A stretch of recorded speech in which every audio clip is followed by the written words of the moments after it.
grew, but also during the course of time, so did the weeds, so did the darning. They germinated and they grew. Well, the man's workers, those who were employed to help him on his farm, went out into the field, and when they surveyed the field, they knew that something was not right. Because they knew there was more growth on the field than the good seeds could have possibly produced. They knew that something other than wheat was growing in the field. And being experienced farmers, helpers, they knew what had happened. They were able to connect the dots. They knew that an enemy had come and had sown weeds, toxic weeds, in the field instead of good wheat. So we went to the owner of the field and they said, "Sir, did you not sow good seed, good wheat in the field? Why does this field now have so many weeds, toxic weeds, when you sowed good wheat?" And many are asking that question today, especially in light of the horrific, brazen killings that took place in Colorado. Why, God, is there so much toxicity? Why are there toxic weeds in the experience of life? Here is a families who went to see Batman. Maybe a young fella took his date out. Maybe some couples said, "We'll go," and some husband and wife, "Let's go see the Batman." I know I went this past weekend to see the Batman. My wife and I went on a double date with Kevin and his girlfriend. We went on a double date to see the Batman. I'm a Batman fan. Riddle me this, riddle me that. Who's afraid of the big bat? Bat. Old school Jim Carrey, Riddler. I like the Batman. And the couples and the people who went to see the Batman in Colorado, they went in just to have a good time, just to have a diversion from all of the vicissitudes of life. And then here comes some brazen maniac who shoots up the place, who plants into the lives of innocent people toxic weeds. And we ask the question, God, where did these weeds come from? In fact, do you know that perhaps the #1 cause for atheism, the disbelief in God, is the presence of so much irreconcilable evil? Why would God allow evil? And I must confess that that's above my pay grade. And any preacher who has the answer to that question, why there's evil, you dismiss that preacher as an unprincipled teacher.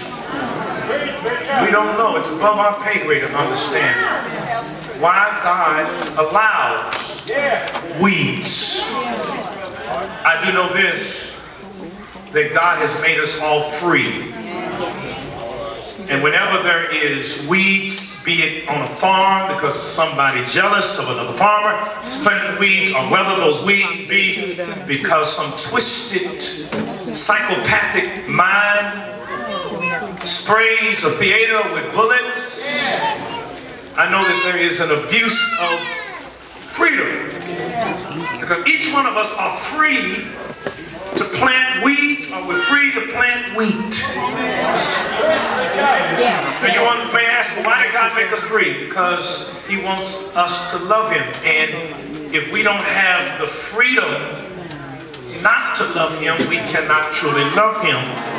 Because true love, when it is authentic, can never be forced. Forced love is a contradiction of terms. It's an oxymoron. If it's forced, hear me, it's not love. And if it's really love, it's not forced. That is why if you're trying to force somebody to love you, it won't work. It won't work. You can give your beloved a brand new Cadillac. Try to force them to love you. But if they don't love you, they'll have somebody else ride in the brand new Cadillac. Are you with me? And the sooner you wake up to that reality, the sooner you will free yourself from a whole lot of unnecessary heartbreak and pain. Amen.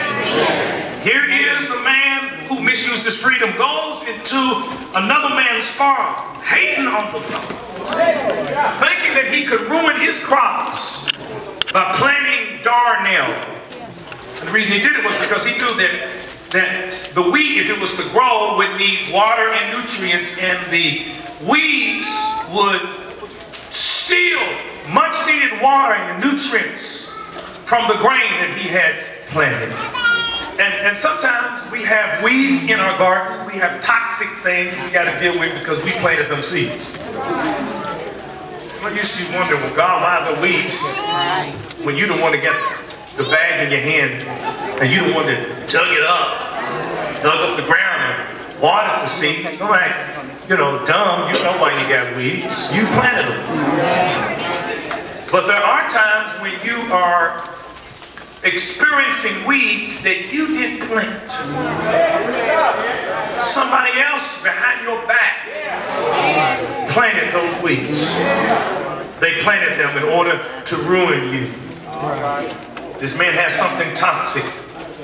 So the man's servants went to him and said, "Sir, do you want us to uproot the ground? Uproot those weeds." He said, "No, leave them alone. Leave them alone." Now, you know, this is a good analogy. This is a good metaphor for everyone's life. Because all of us in here, every last one of us, can understand this field, because this field is you. It's your life. Every life has weeds. I don't care how together you have it.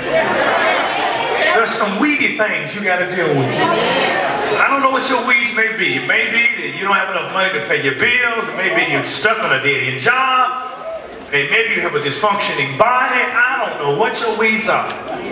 But there's not one person in here who has a weed-free life. All of us have some toxic things we have to deal with. And conversely, I don't care how weedy your situation is.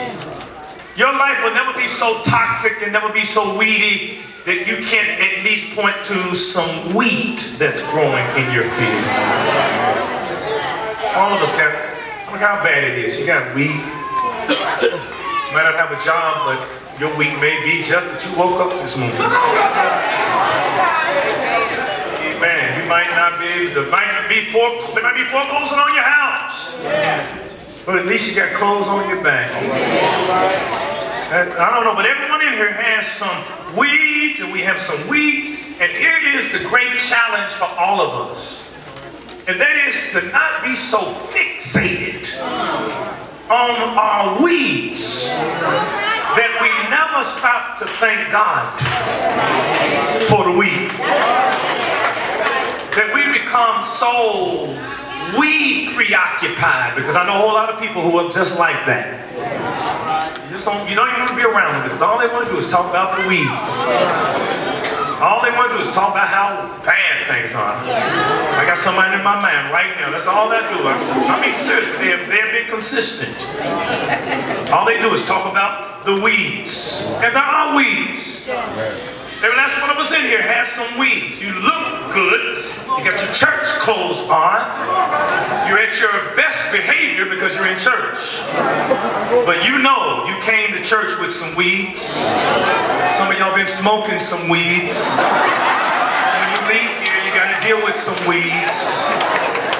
There's no light. Listen to me. Don't think you can escape the weeds. Don't think you know. Members get married, and we think, well, if I just find me somebody without weeds, it will not happen.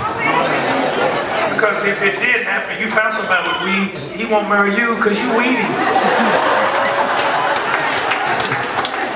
He's got weeds, she got weeds, we all have some weeds, right? Some weeds, no weed-free marriage. Couple just got married, and after a couple months, guy started complaining about his wife's cooking, and looked at her and said, "Baby, why don't you fix biscuits like Mama used to fix?" And she looked at him and said, "Because you don't bring home the dough my daddy used to."